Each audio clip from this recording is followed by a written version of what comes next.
The first mandatory marriage counseling session of the divorce proceedings was scheduled for this week.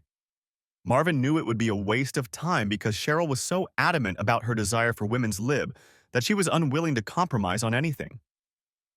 Marvin spent the first session alone with the counselor, Diane Marco. After exchanging pleasantries, Diane asked, "Marvin, do you love your wife?" He replied, "Absolutely." She asked, "Do you think Cheryl loves you?" "She says she does," Marvin replied. "Then why are you getting a divorce?" the counselor asked. He replied, "She left the house with all her stuff. She told me not to contact her for 6 months. She stated that she wants to act like she is single again and have relationships with other men. To me, that seems to indicate that she doesn't want to be married to me. That's why I applied." "How do you feel, Marvin?" Looking directly into Diana's eyes, he snapped back, "What a stupid question. How do you think I feel? If you're trying to find out if I'm violent, I can tell you that I love her and would never physically harm her.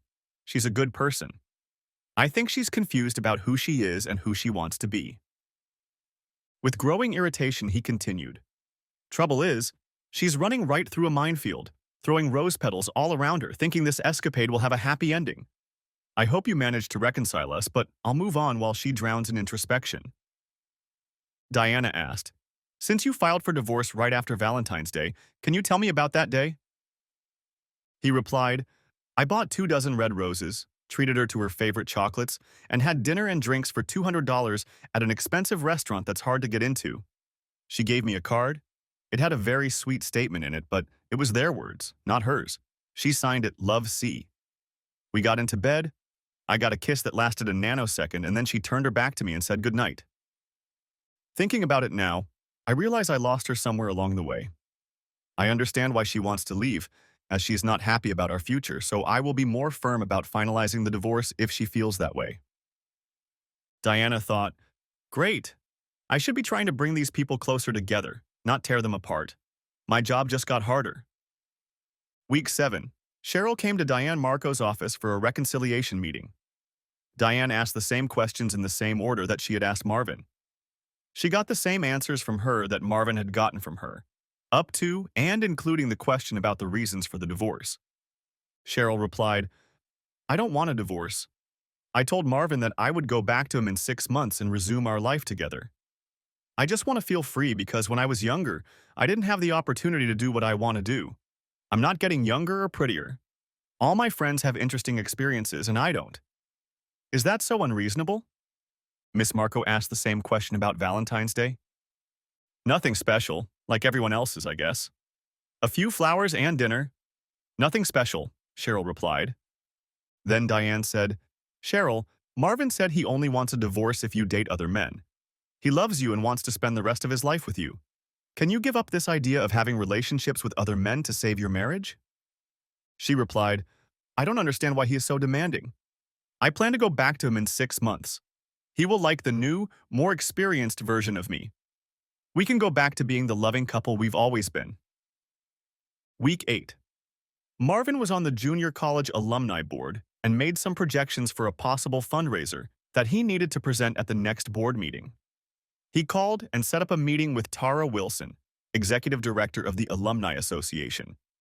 He could have emailed the projections to Tara, but she was too beautiful to stay on the other end of the email. He was greeted in her office by a beaming smile and a happy voice. She said, "I'm glad to see you again and that you've come because I wanted to discuss some of these issues with you."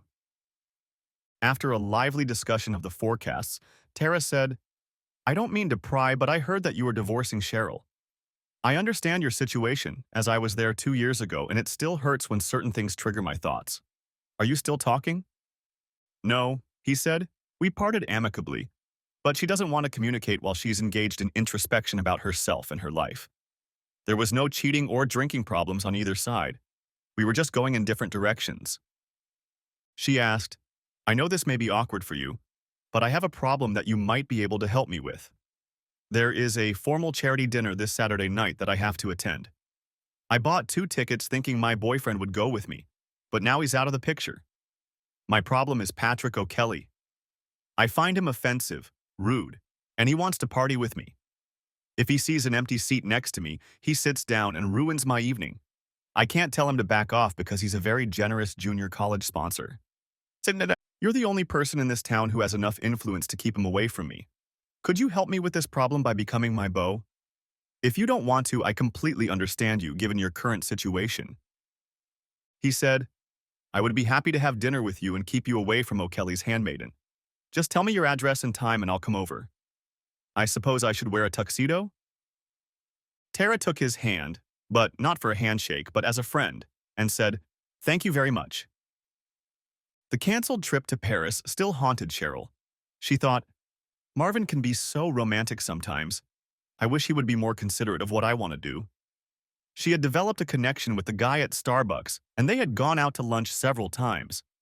It was obvious to Cheryl that this relationship wasn't going to progress without sex. She decided it was too soon to hit the infidelity button. On Saturday night, Marvin pulled up to Tara's house in a freshly washed BMW and a well-fitting tuxedo. After ringing the doorbell, the young man opened the door and politely said, Please come in, Mr. Johnson. My mother will be here shortly. The man replied with a smile, Thank you. It was your mom who gave you the script to read to me. Grinning, the young man replied, Yes. While they were laughing at each other, the most beautiful woman walked into the room. This was not the Tara he had worked with on college-related projects. She was wearing a cobalt blue dress with narrow straps. He hesitated. Tara, I didn't recognize you. You're stunning. She replied, Yes, you know how to flatter a girl, don't you? With those words, he said, Let's get you into my car as soon as possible. I'm afraid some movie star is about to show up and take my beautiful companion away from me. She turned to her son and said, Sean, behave yourself, no guests. Go to bed before 10 p.m., okay? Her son nodded, smiled at her and said, You look good, Mom. Everyone in town showed up for the evening event. Heads turned as Tara and Marvin entered the hall and made their way to the reserved table in front. Marvin knew that the men who approached their table were not here to talk to him. He had played golf with them that morning. Nothing new had happened except that he had become the escort of the most beautiful woman in the building. Marvin had also become the target of several divorced women who had learned that the Johnsons had filed for divorce. He worked in the lobby, studying his current and potential clients. All the while, he watched Tara's conversation, keeping his eyes on Handy O'Kelly. Suddenly, he saw Handy heading toward Tara like a cruise missile. He quickly turned his attention away from the conversation and headed toward Tara. Just as Handy started to hug Tara, Marvin slipped between them. He put his arm around Handy and said with a wide smile, Are you trying to steal my date, Patrick? You're not the first and you won't be the last to try that. Tara played her part by gently placing her hand on Marvin's shoulder and said to Handy, Yes, I pulled off a big score when I talked Marvin into coming with me. He wouldn't have come here tonight if I hadn't promised to dance all the dances with him. He knows how to negotiate, doesn't he? With those words, Handy said, Have a nice evening, and left. Tara whispered in his ear, I owe you a great debt of gratitude. In response, he said, Being here with you is more than enough payment for me. Shall we sit down and eat? Their table of 8 was the busiest at the event as Marvin was in his element, telling stories, joking, and laughing. It was the most enjoyable time he'd had since Cheryl had left their home and possibly their marriage. When the orchestra played the first song, he invited Tara to join him on the dance floor. She smiled and gave him a hand, rising from her seat. They danced through a few fast songs, and when the slow song started, they began to move together. Tara looked at him and said, I know and understand. I was there 2 years ago, but my world has changed. And changed for the better. I had friends who helped me through the hardships. Can I be one of your friends who can help you recover? He touched his head to hers and nodded in agreement since he couldn't speak. The rest of the evening passed in dancing, laughter, and fun. When the party ended at 11 p.m., she asked Marvin if he would take her for a ride in the convertible with the top down. She wanted the fresh, cool air to run through her hair and cool her down so she could put her arms around Marvin and warm her body and heart. She asked him to walk her to the door, to which he readily agreed.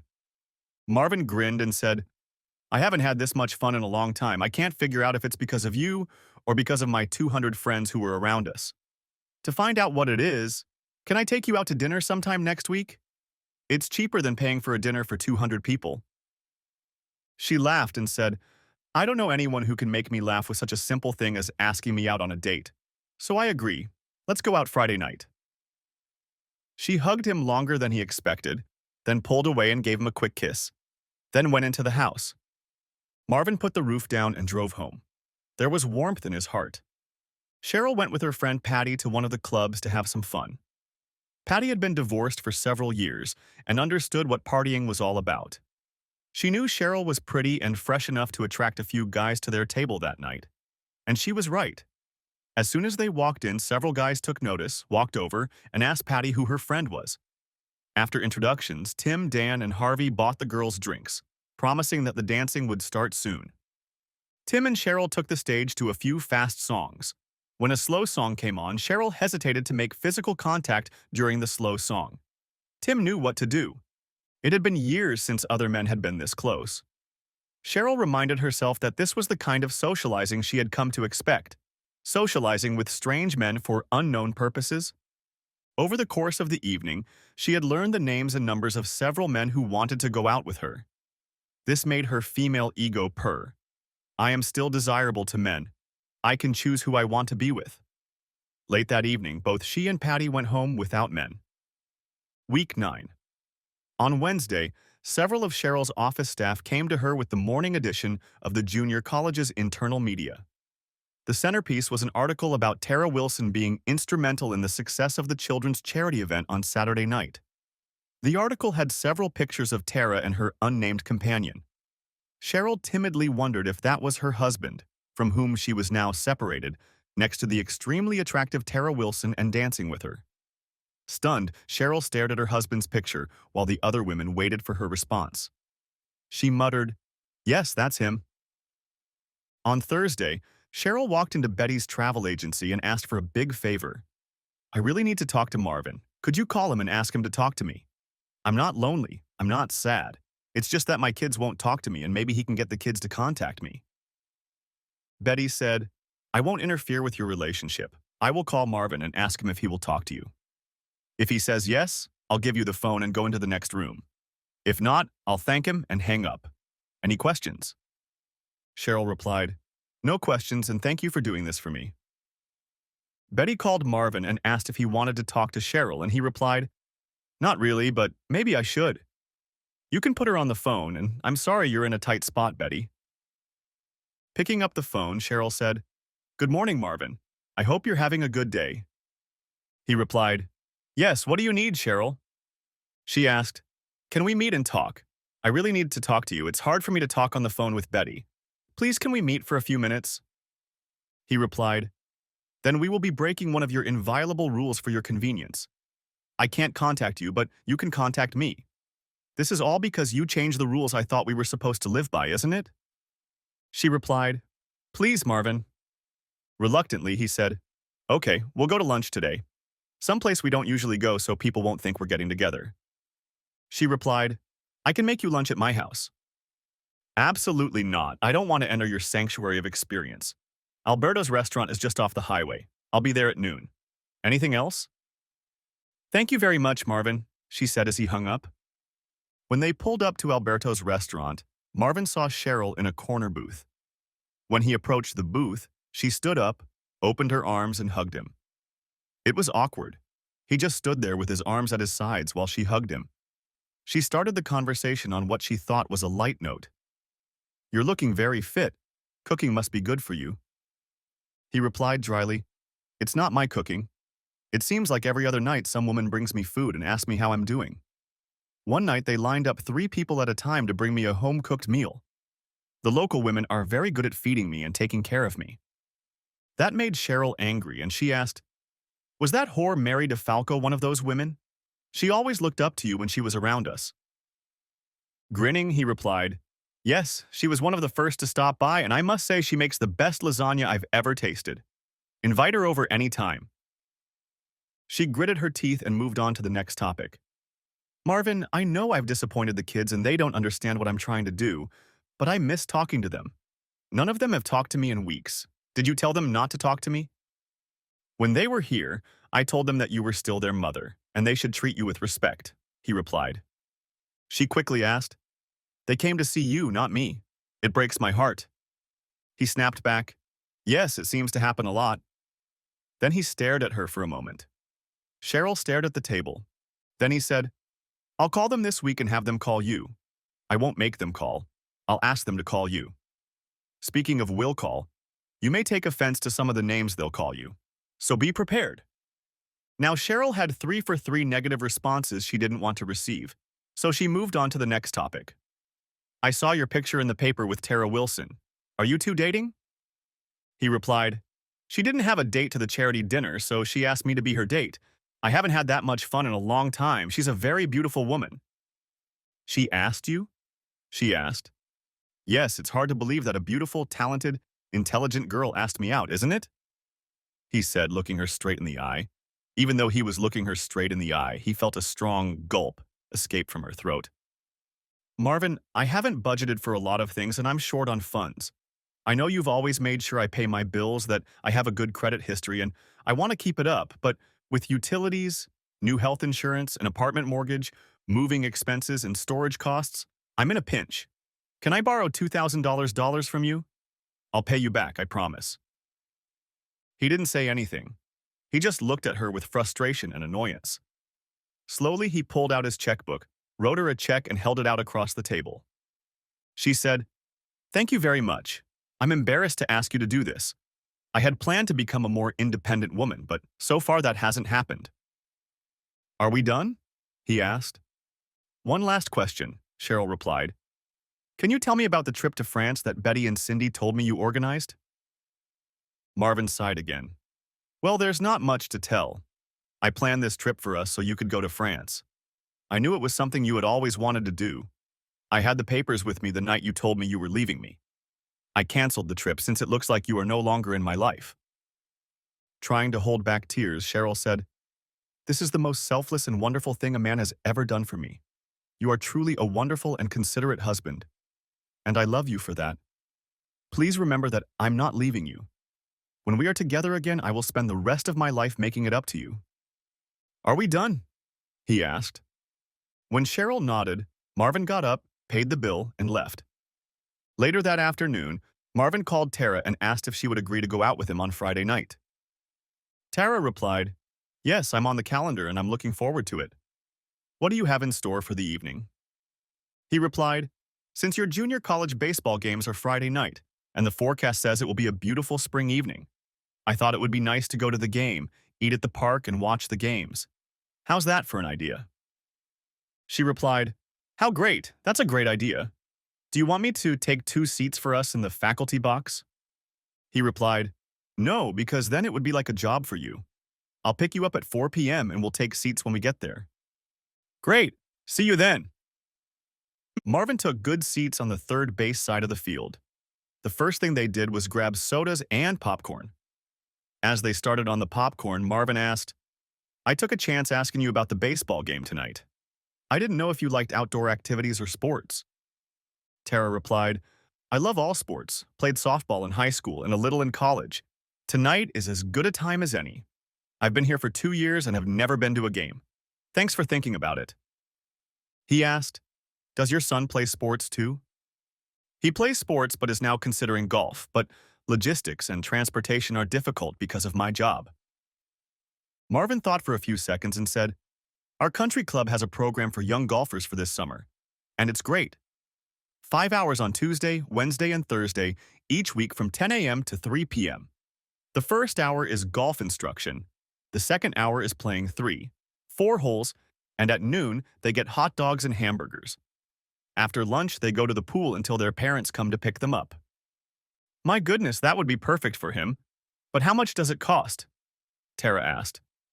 He replied, "The only cost is the food. The club plans to make it so much fun for the kids that they will talk their parents into joining the country club. You don't have to be a member now. I will sponsor you until you decide if you want to join. If you're interested, I'll give you the information."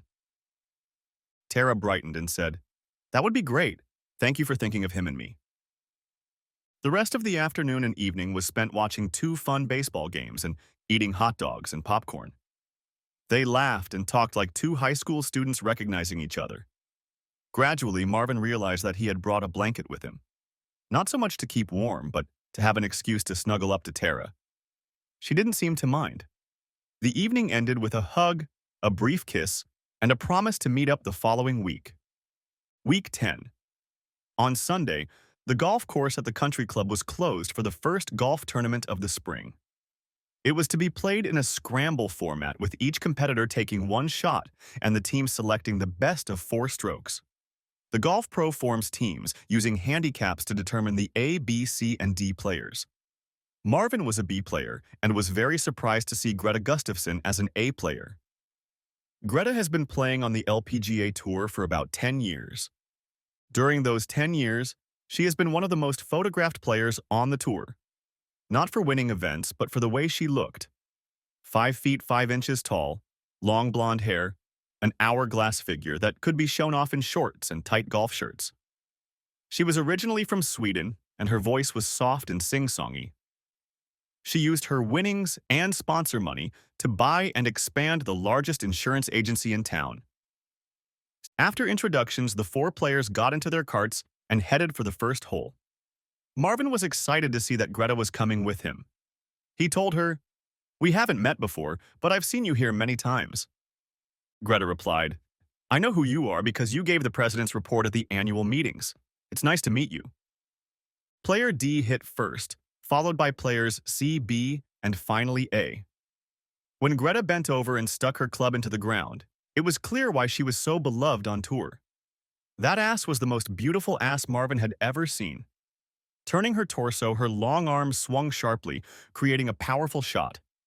The ball flew 250 yards down the center of the fairway with a shriek. Greta smiled, tucking the club back into her bag. As she was getting into the cart, Marvin said, "Det var mycket bra." That was very good, in Swedish. At these words, Greta looked up fearfully. Greta replied, "Du talar svenska? Do you speak Swedish?" He smiled and replied, "Ja, yes," in Swedish, and then said in English, "That's just the thing about my Swedish. Both my parents' families were Swedish immigrants in 1868, hence the last name Johnson." Smiling beautifully, she said, "I'm looking forward to our game tonight. You're the first person I have met in this town who knows anything about Sweden." The remaining 17 holes became a stage for laughter, jokes, and discussion of Swedish customs. Their laughter could be heard as they sang Swedish nursery rhymes. Marvin knew the words his grandmother taught him, but didn't know their meanings, which made them even funnier. Thanks to Greta's long shots and Marvin's strokes, the foursome won the first prize of $100 per person in shirts, pants, and golf equipment. Greta turned to Marvin and said, "Playing golf with you was more fun than winning. We should do it again." Smiling, he agreed and said, "Sure. How about you come here Wednesday at 1 o'clock in the afternoon? I'll buy you dinner. It'll be cheaper for me than paying you at the $1 per stroke difference in our results." Weeks 11 and 12, Cheryl first informed her sorority sisters that she would not be attending their 25th graduation anniversary. After kidnapping threats and interference from her friends, she reluctantly agreed to join them. They knew of her problems with Marvin and her inability to accept herself as a modern woman. They wanted to be there to support their friend in her time of need and restore her femininity. Cheryl was glad for the 3-hour drive to Dallas because it gave her time to take a break from the stresses of work and life in general. She shifted her thoughts to the young women she had gone to college with and how their lives were now. It would be interesting to socialize with these longtime friends.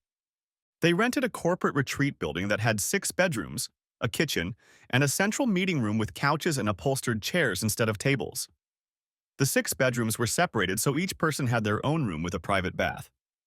There was an outdoor patio and hot tub overlooking the golf course. Friday was planned as a travel day and meeting night. The plan was to make reservations for a sushi dinner and then have a pajama party at the vacation home. Cheryl had taken the day off, so by 5 p.m. she was in place. She realized by the laughter and squeals that most of the ladies were already in attendance. As she walked through the door, there was a wild shout of delight that she had finally arrived. Many of the girls had already started drinking, as evidenced by the large number of liquor bottles on the counter. The Uber ride to and from the sushi restaurant was raucous and disorganized, and all the women were laughing. Everyone was told to put on their pajamas and head to the center area. After a serving of margaritas from the kitchen blender, Each woman had to talk about her career, children, marriage, and lovers. There were happy stories, sad stories, and stories without end. Cheryl was one of the three that had no denouement yet. Everyone saw the possibility of wonderful or terrible things happening to these three women. More than half of the women had been divorced at least once. Most of those interviewed told Cheryl that she was on the right track. She should have taken the marriage into her own hands and told her husband how things were going to be. He should have happily complied or just accepted it. It was his choice, but it was better for him to make his wife happy and stop whining.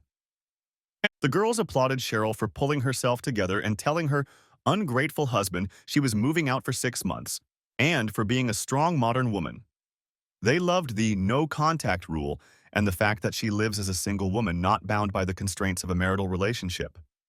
They awed when she told them that Marvin had filed for divorce and was using this opportunity to change his life for another woman. She told them about his date with the young, beautiful Tara Wilson and how he traded in his Honda for a BMW convertible as a sign of seriousness. Even the most rebellious girls toned down their speeches about getting their husbands to work it out. Most of the women said that after their divorces, their ex-husbands married younger women and they married older men.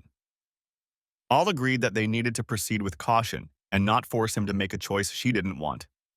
After a late evening, the group didn't start their shopping trip until 11 a.m. The plan was to eat lunch and store until 4 p.m. and then return to the retreat and rest the rest of the day and the beginning of the evening. They made reservations at an Italian restaurant and planned to go clubbing afterward. Each woman was told to wear her best man-catcher dress and put $20 in a margarita blender, and the woman who caught the best man would win $240. The dinner was especially good, but the real excitement was the Catcher of Men contest. When they arrived at the best club, they found that they could not set one table for 12 people and had to settle for 2 tables of 6. This also made the ladies more available for the men to ask them to dance. Cheryl enjoyed dancing with 5 different men. Each one of them was charming, pleasant, and fun. This was exactly what she had envisioned life to be like when she left Marvin's house. The 6th man who approached her was completely different. One look at Cheryl made her squirm in her chair, and she got up to dance with him without even waiting for his invitation. He was tall, broad-shouldered, and very sophisticated. He spoke to her quietly and directly, oblivious to everything that was going on around him. After a few fast and slow songs, he asked if she was tired and wanted to come back. She replied, "I will return to the table if you will join me. Otherwise, I will stay here with my arms around you." He said, "That's the nicest music I've heard all evening. Your table looks rather noisy. Would you like to join me at my table? This is my son and a few of his friends from college. I'm sure we'll have time to talk after all the boys are spending their time chasing young ladies tonight." She replied with a laugh, "Sounds like fun." Cheryl learned that Ted was an airline broker who had come to Dallas to visit his son, who was working there as a summer intern. His office was in Seattle, but he traveled all over the world selling new and used airplanes. Suddenly, everything fell into place in her mind. If she needed experience with a real stud, it had to be Ted. She'd had a hard time finding men in her town who didn't know Marvin. And here was a man from Seattle and Dallas with a son, Matt, who had no connections and didn't know Marvin. She wasn't even going to tell Ted her real name so he couldn't track her down. It was perfect. She could have fun with him and Marvin would never know the difference. Her husband had a saying about fouls in basketball. There's a silver lining. Since he didn't know she was having fun with Ted, there was no harm and therefore no foul. Her table became the center of the party where young men and women gathered to sit, drink, laugh, and have fun. Now that Cheryl had decided how to have fun without her husband finding out, she was relaxed and having a great time. He turned to his son and said, "Take a picture of this. I want to remember it forever." Ted said, "I think we need to move this somewhere else before we get arrested. But first I have 2 questions for you. The first is, what's your name?" "CJ," she answered. "The second question is, are you married?" She replied, "Not anymore. My husband divorced me." She then asked, "Where are you staying?" He replied, "At the embassy suites about a mile from here. I will ask my son to find another room for the night as mine will be very busy." With those words, Cheryl grabbed Ted by the arm and dragged him toward her friends' tables. She announced, "Ted and I are leaving. I'll see you tomorrow morning when I pick up the money for catching people." She then made Ted show her friends his driver's license so that if Ted turned out to be an axe murderer, the police would know who he was. All of Cheryl's fears about Marvin's infidelity dissipated as, after hugging Ted, she headed toward his hotel. As soon as the door closed, she pressed herself against Ted and they walked to the bedroom. She led him with his back to the padded chair by the bed, knelt down, and, after the fun before breakfast, Ted took Cheryl to her friend's house. The jealous friends wanted to know the details. After lunch, all the ladies began to disperse to their husbands, lovers, or empty apartments. They all agreed that they would try to socialize more with the group. They were especially eager to hear about Cheryl's further adventures. Some envied her situation, others were thankful they were not in her shoes. Week 13. On Sunday afternoon, Marvin picked up Tara and Sean and drove them to his country club. After a late breakfast, he took Sean and Tara to show him the store, the golf course, the driving range, and the snack bar. Marvin had an old set of clubs that his son had used when he was the same age, so Sean kept them in the store when he came to play. Most importantly, he gave Sean his club number so he could order sodas and fries for him and his new friends at the pool. The following Tuesday was the first Tuesday of the Young Golfers summer program. Sean was smiling the whole time. He dreaded a boring summer, but golf lessons, playing golf, and swimming 3 days a week made him a happy boy. It also made Tara a happy mother and a happy companion for Marvin. In the evening, she cooked dinner for the three of them. After Sean went to bed, she snuggled up to Marvin and said, "Thank you so much for bringing Sean to this golf group. He's really happy. I'm sure you've been a wonderful father to your children." He regretfully replied, "You'll have to ask someone else about that. After what has happened to me in the last 3 months, I have no idea if I did the right thing or not. My world has been turned so upside down that my head is just spinning." Tara hugged him and said, "I'm here for you. I've been through this before. There will be clarity after the fog. I guarantee it. Just keep doing what you're doing. You'll feel better, no matter what happens." They then spent some time in silence, hugging and talking. On June 15th, Marvin and Cheryl found out what day it was. It was their 25th anniversary. Both thought about sending each other a card, but decided against it. Both had 13 weeks marked on their calendars since Friday. This is the end of Cheryl's 6-month escapade of empowerment. It will be decision day, whether they will reunite as husband and wife or sign a final divorce decree. Cheryl was still reeling from her trip to Dallas. Her friends gave her strength and support in what she did and how she did it. The night spent with Ted had been spectacular. However, she knew she had to keep all of her hometown connections a secret. Otherwise, her absent husband might bring the matter to a divorce, and she didn't want that right now at all. She didn't really want to divorce him. She just wanted things to be different. She wanted to have the freedom to do what she wanted, but for him to be her home that she could run to whenever she wanted. It was the perfect position. Of course, Marvin would be cuckolded. He just wouldn't know it. She hated being untruthful to her husband of 25 years. He just needed to stop making a big deal out of it. On Wednesday, Marvin played golf with Greta. Thanks to lessons from the club professional and Greta's helpful hints, he managed to lower his average score by 6 strokes. He really enjoyed her company, and being outdoors on a beautiful afternoon was special. Although the golf game was serious, the conversations between them were easy as they became very personal to each other. When they finished their round, he asked her if she would like to play with him on Friday night at the couples club. He said, "It's mostly married couples there, but you can find unmarried couples too. It's only 9 holes of golf, then dinner and prizes." She replied, "I'd love to." On Friday night, a long-standing group of ladies gathered at the country club for drinks and dinner. Cheryl had been a member of this group for many years, but after Marvin's divorce, she was no longer eligible to attend the club. Her friend Betty asked if she could join them. She was reluctant at first, but decided that a modern woman would not cowardly be in the same building with her divorced husband. After all, they weren't sworn enemies, just two people who had drifted apart for a short time. Their usual Friday night bachelorette party spot was on the patio above the 9th green. It was the place they had chosen years ago because of the raucous and loud conversations this company was known for. It was a beautiful evening, and the cosmopolitans never stopped drinking. Cheryl was glad to be back with her friends and looked around, remembering the times she and Marvin had spent here. And then she saw him, her husband. He was walking beside a moving golf cart toward his ball. He looked very good, trim, with an athletic gait. Judging by the location of the ball, they had already made 2 strokes on the par 5 hole. He swung his club. The ball flew straight at the pin and rolled into the cup. "Eagle! He made eagle!" Cheryl heard a woman shout. She was beyond happy for her husband and jumped up to congratulate him, but stopped as her stomach clenched into a lump.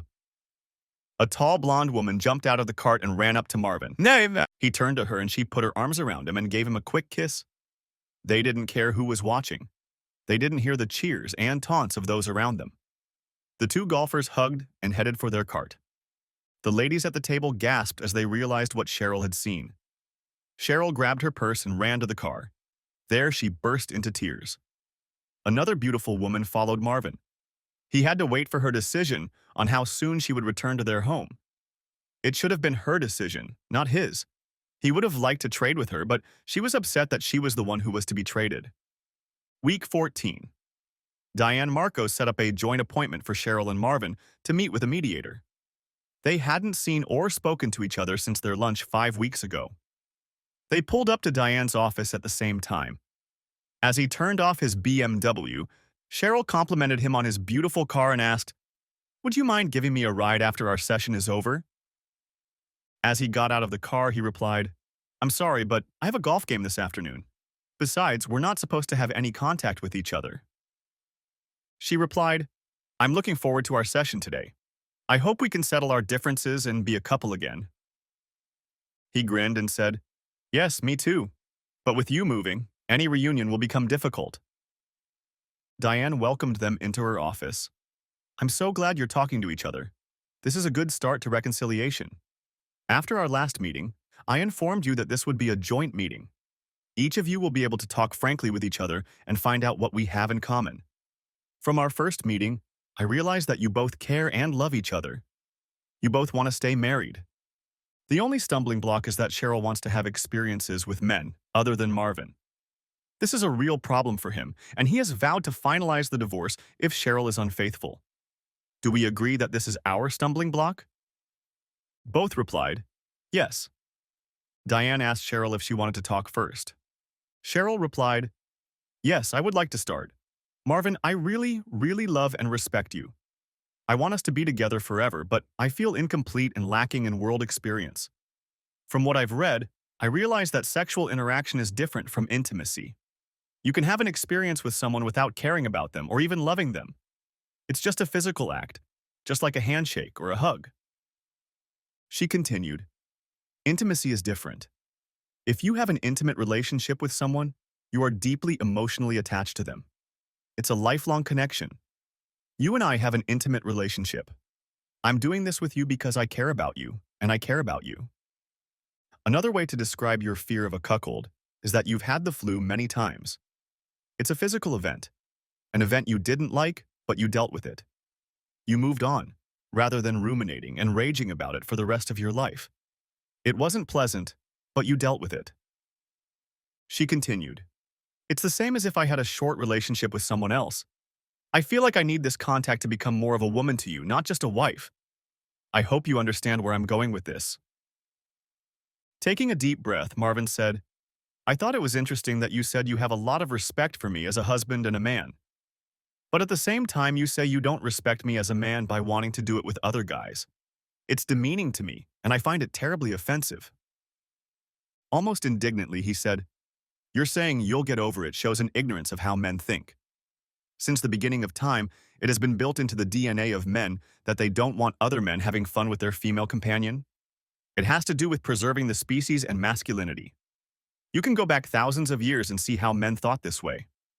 He continued, "There are 2 C words that are offensive to both men and women. Cheryl, I would like you to remain my wife, but I will have no part in your experiences." He continued, "I will not tolerate it. But your thoughts will be elsewhere, as will mine." Cheryl had no other response but to say, "No, Marvin, it won't be like that. I promise it won't be like that." He wasn't moved by her weak answer. Diane ended the session and asked them both to keep an open mind and think about possible compromises they could make. Week 15. Summer was in full swing, and Marvin played golf with Greta every Wednesday afternoon. Usually it was just the two of them playing, but sometimes clients would join them. Greta for insurance, Marvin for investments. After the game was over, Marvin would invite Greta to his house for a steak and salad dinner, to which she would happily agree. Sitting on the back patio after dinner, Marvin said, "I need to bring you up to speed and tell you how I feel about my marriage. We had a mandatory reconciliation meeting last week, and we are no closer to an agreement than we were when I filed. You already know the conditions I set then."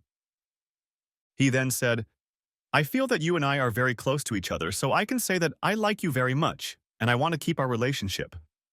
However, I have pledged not to have sexual relations with anyone until my marriage is dissolved. It would be hypocritical of me to divorce Cheryl for infidelity by having fun with you. I don't know if you want that with me or not, but I want you to know that's why I didn't push to take our relationship to the next level. I hope I wasn't presumptuous in thinking you were interested in me at all." His comments caused Greta to laugh. "You're not presumptuous at all. I really enjoy spending time together. Marvin, I feel like you're my best friend in this town, and I'm quite happy with the position we're in right now. It's important for you to live until the end of the summer to work things out with Cheryl before you make any changes." The next day, Marvin asked Tara if she would go with him to an outdoor concert on Saturday night, and she agreed. One weekend, Greta was in Atlanta with her LPGA friends.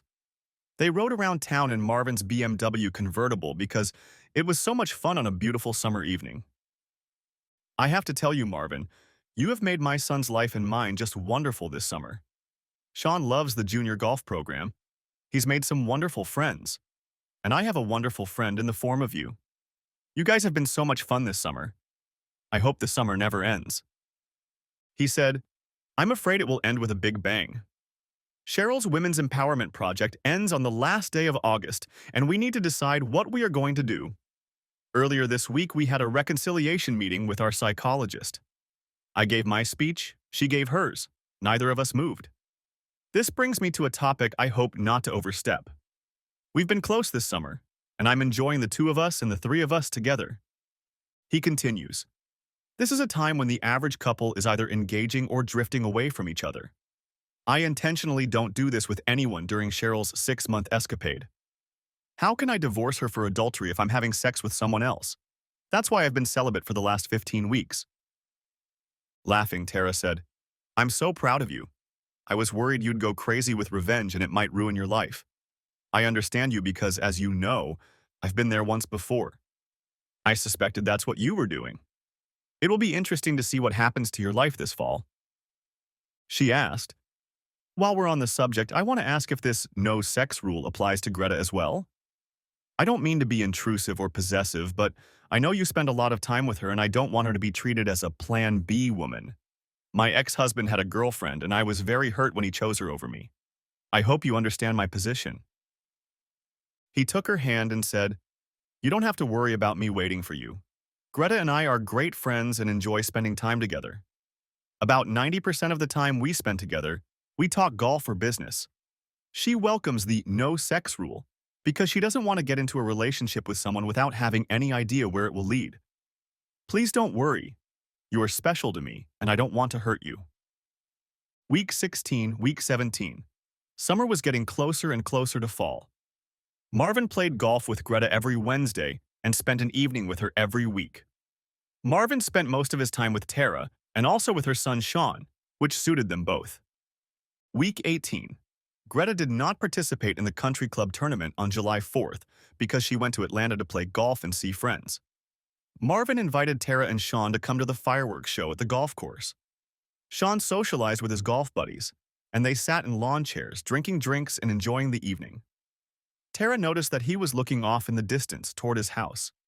She touched his arm and smiled as he turned toward her. She nodded, and he nodded back. No one had invited Cheryl out for the evening, so she drove to the country club and parked a block away from the house to watch the fireworks. The cars parked on both sides of the street made it difficult for her to turn around and drive back. She did not want to continue down this street since she used to live on it. She saw members walking down the street to their cars and homes. She also saw Marvin and Tara walking under the arm of a boy toward where her house used to be. Not wanting to appear to be a stalker, she sat and sniffled until the Johnsons entered the house. Week 19. Twice a week, Cheryl went clubbing. She danced, laughed, drank cosmopolitans, and had a great time. She maintained her dignity and couldn't be accused of having fun with any of her new friends. She enjoyed teasing and making men chase her. There was always the possibility that Marvin was being followed by an investigator who could document infidelity. She still didn't know how he knew about Roberto. Fortunately, they were only flirting with each other. Nane. She called Ted and asked him to call her when he was within range of her house. Ted said he would be in Dallas the following weekend. Cheryl asked to meet him halfway and he readily agreed. Cheryl still suspected that Marvin knew Roberto. She rented a car in case he installed a locator in her vehicle. She did not use her favorite purse because it could have had a locator or recorder sewn into it. The call to Ted was not from her cell phone, but from a phone discarded at a Walmart store. Once again, she outsmarted Marvin. They were to meet at a bar near the hotel and have a couple drinks before heading to their room. Ted toasted his friend's arrival with a shot of Macallan whiskey. After 2 drinks, they were ready to head to the hotel. She headed down the hall, and a grinning Ted followed her. Week 20. Robbie was working as a summer intern at a large factory in Nashville. The internship would end in 4 weeks, and the experience was very rewarding. The contacts he's made will be very helpful in helping him find a permanent job after graduation. Robbie has been socializing with a fellow intern named Matt. At the beginning of the summer, Matt and Robbie became roommates for the orientation week of the internship at the company. After the internship, Matt was assigned to Dallas. This week, Matt was in Nashville for a meeting with company representatives and again roomed with Robbie. Matt's father was also in town and wanted to meet and take the 2 young men out to dinner. When Matt's father arrived, he introduced Robbie to Ted. They shook hands and headed to the steakhouse. After dinner, they had to decide where to spend the evening. Robbie and Matt wanted to go to a club to drink and dance. Although Ted knew he would have to pay for it, he agreed to join them. After an hour at a club near the airport, Matt remarked to his father, "This club looks like a graveyard compared to the one you and I went to in Dallas." Ted replied, "That was a wild night." "What happened?" Robbie asked. Matt, laughing, replied, "Dad was almost attacked at our table a couple months ago. A woman about Dad's age wanted him really bad. She took him back to the hotel. Didn't she, Dad?" "Matt, I think you need to show her more respect. She was a very nice person. I really enjoyed her company. She wasn't a slut or promiscuous. She was out with her friends celebrating the 25th anniversary of their graduation. She was in the midst of a divorce and just wanted male attention." There were too many similarities, and Robbie began to put the pieces of the puzzle swirling around in his head. "What was her name?" he asked. Ted replied with a puzzled look, "CJ, why?" Robbie thought, "Cheryl Johnson's initials. My mom was in Dallas for her 25th reunion 8 weeks ago. She and my dad will probably be finalizing their divorce in a month. Could you describe this woman to me?" Matt pulled out his cell phone and dialed the number listed on the photo of Cheryl and Ted kissing. He wanted to keep the other pictures out of Robbie's sight. He handed the cell phone to Robbie. 2 seconds later, Robbie recognized his mother kissing the man sitting in front of him. Out of habit, he ran his thumb over the next photo just as Matt reached for his phone.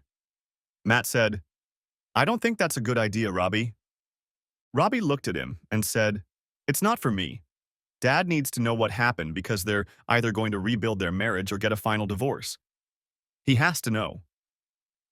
Matt pulled his hand away and Robbie saw his mother's bare ass rubbing against Ted's lap at their table in the club. Ted immediately said, "Robbie, she told me she was divorced. I don't do that with married women.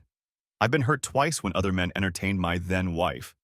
I wouldn't do such a disrespectful thing to another man." Robbie shook his head approvingly, turned to Matt and asked him to forward the pictures to him. Robbie turned to Ted and said, "I should get going. Thanks for dinner and drinks. Goodbye." Week 21. Greta called Marvin and asked him to cook her a steak at his house after golf Wednesday afternoon. He gladly honored the request.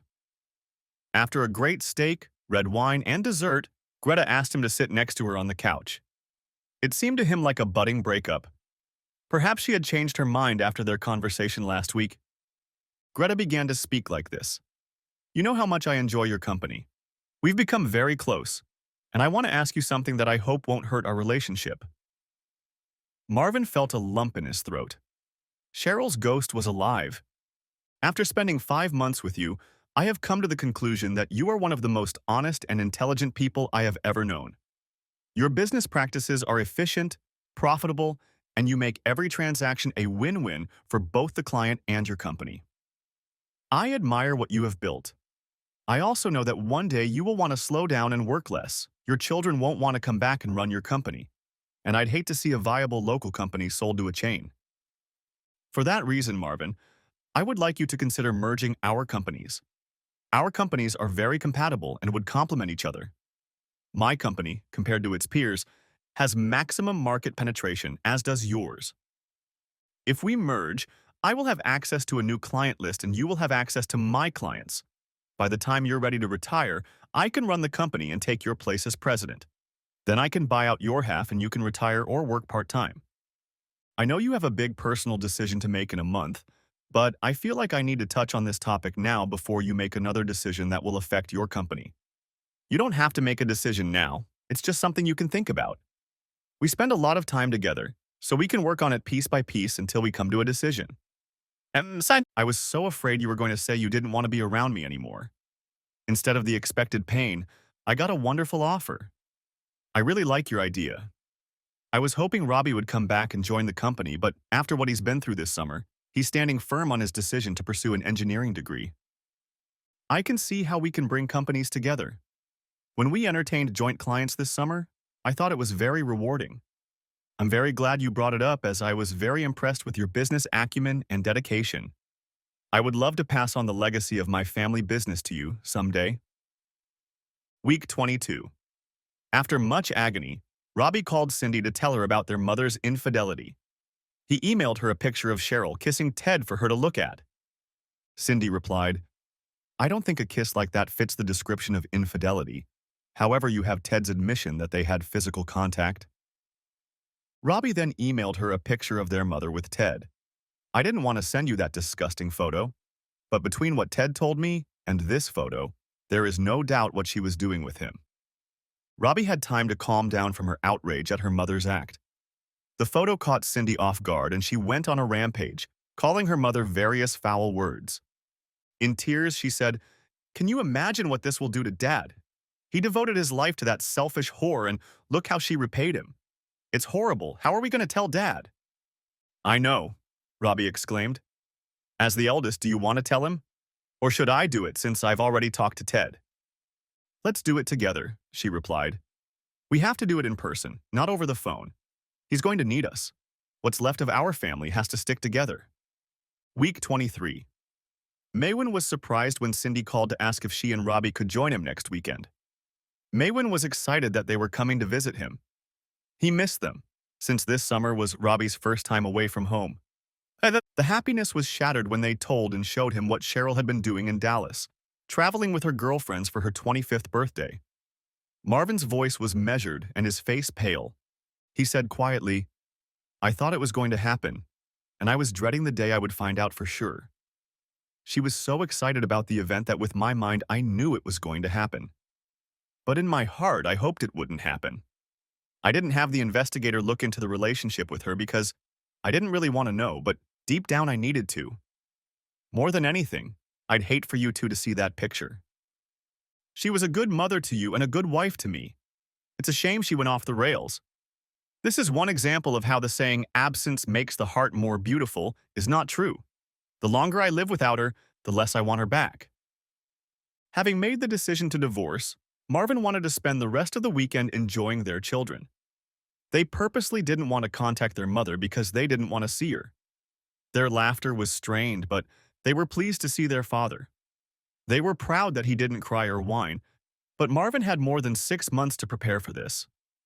Weeks 24 and 25, Cheryl was getting ready to move in with Marvin. She packed clothes she knew she wouldn't wear for a while, such as a gauze sundress. She was sure that Marvin had no good reason to divorce her because of infidelity. She was ready to leave her 6-month lifestyle experiment. She wanted to go back to Marvin's big, beautiful house, not her small, cramped apartment. She missed her status as Mrs. Marvin Johnson in the city. She had forgotten how much fun it was to go to formal dinners in her new dress and sit at the head table. She missed the always fun 4th of July party at the country club. Her friends had drifted away, and she wasn't called to have coffee or lunch at the club as often anymore. Going to the club didn't turn out to be as exciting as she thought it would be. Sure, she danced and made out with a few potential suitors, but the sparks weren't flying. All these guys wanted was to entertain her. And not after a few dinner dates, but right this night. Right now, in the bathroom, in the parking lot, anywhere. Yes, that's what she wanted. But the more she looked at the other divorced women being hit on at the club, the less she wanted to be like them. To her, Ted was different. Exactly what she'd envisioned a lover to be. Maybe once every 3 or 4 months she could sneak a weekend away with Ted. Marvin would be in the dark. Although she was confident in her prospects of reuniting with her husband, she found it odd that none of her children had called her in weeks. She would call them, but the calls would stop. The same thing happened when she tried to call Ted. The call just dropped. Her texts and emails went unanswered. She was only getting calls from men at the nightclub who only wanted one thing. She thought maybe she needed a new cell phone. Week 26. At Marvin's request, his attorney contacted Cheryl's attorney and asked the parties to meet at his office at 1 p.m. to make a final decision on the divorce. He demanded two things: an up-to-date STD report and that both Marvin and Cheryl sign the divorce papers at the beginning of the meeting. If the spouses decided to stay together, they would symbolically tear up the final divorce decree and get back together. The lawyer will put champagne and 4 glasses on the table. Resentment was quite rampant as Cheryl, as a regular tramp, was to be tested for STDs. She was disgusted to go to the clinic where she knew some of the staff to ask for this test to be done. She knew she was clean, or she really hoped she was. Cheryl spent a lot of time on makeup for this appointment. A new masquerade dress was required. She couldn't wait to be Marvin's wife again, and she realized that she missed him very much. She was the first to arrive at the lawyer's office, followed by her attorney. Marvin was the last to arrive and, placing a bright red envelope on the desk, apologized for being late. Cheryl's heart beat faster. She thought he had resurrected the trip to Paris and they would spend their second honeymoon there. The exchange of STD reports had gone off without contagion. Cheryl breathed a sigh of relief. Both parties signed the final divorce decree, and then Marvin asked Cheryl if she had anything to say. She began, "It's been a long 6 months without the love of my life being with me. But with any adversity comes the ability to improve. These improvements are reflected in the fact that I am once again a more enlightened woman who is even more committed to my marriage than before. I would like to thank my loving and devoted husband for giving me the opportunity to spread my wings and learn to fly.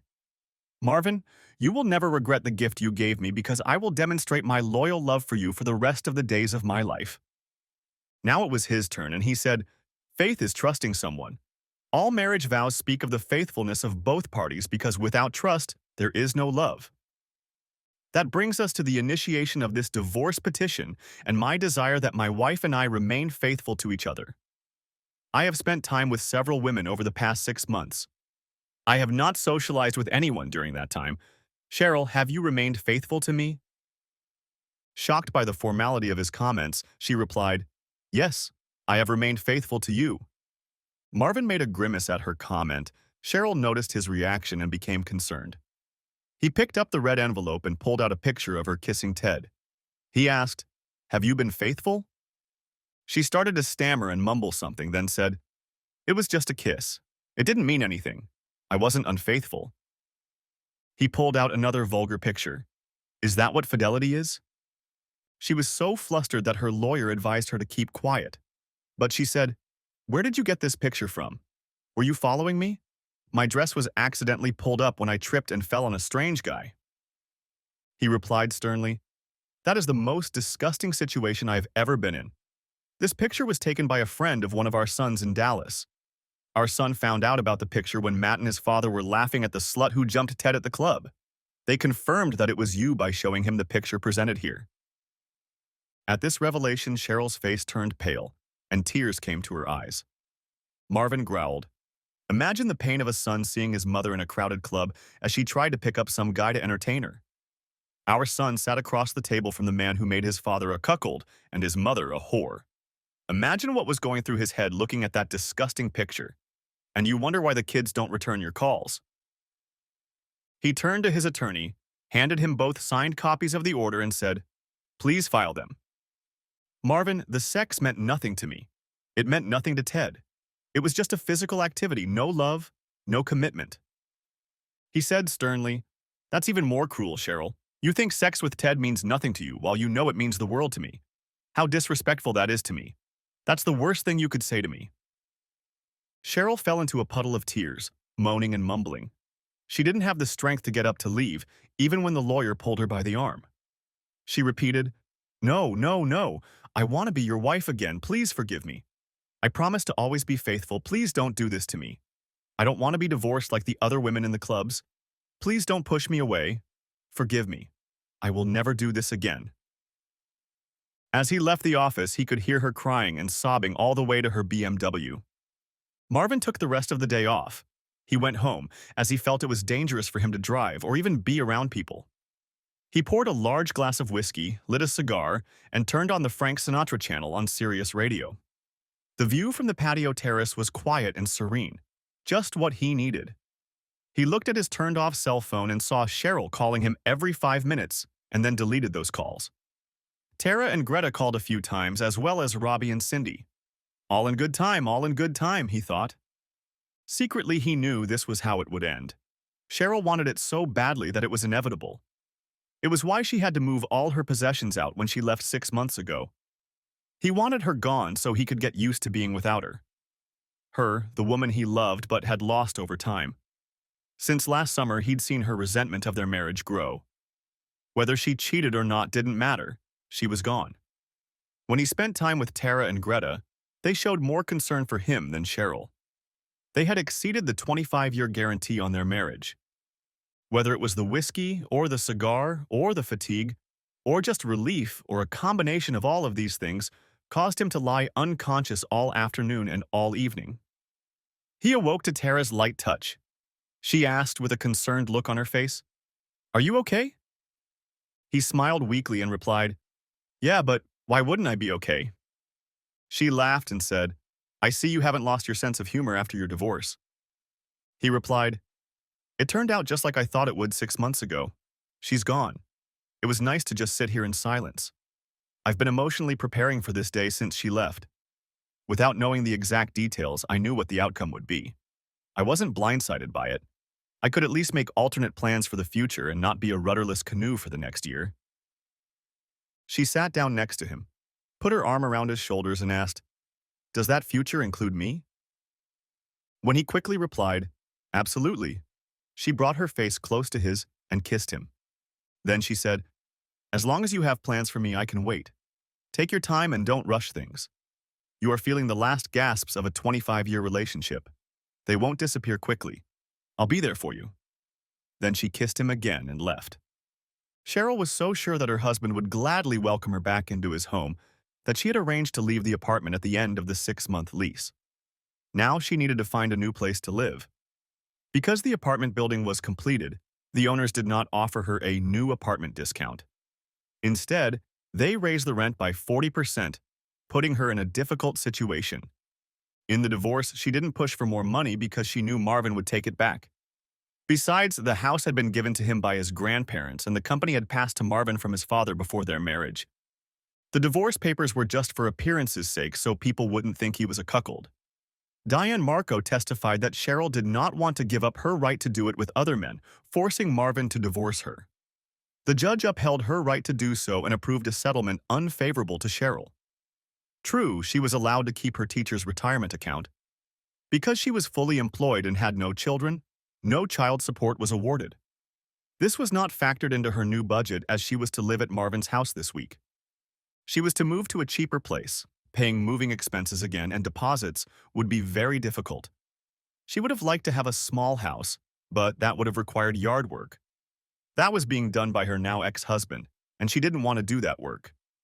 She found a small apartment in a less desirable neighborhood that was well within her budget. The thought of an evening job terrified her. Not because of the danger or the inconvenience, but because of the humiliation of being a waitress and being forced to serve her former country club friends. Now her children answer her calls, but the bond between them and their mother has been undermined. It will take some time to fully recover. They both promised to visit her the next time they were in town. Autumn came, the trees turned different colors, The days became shorter and the nights cooler.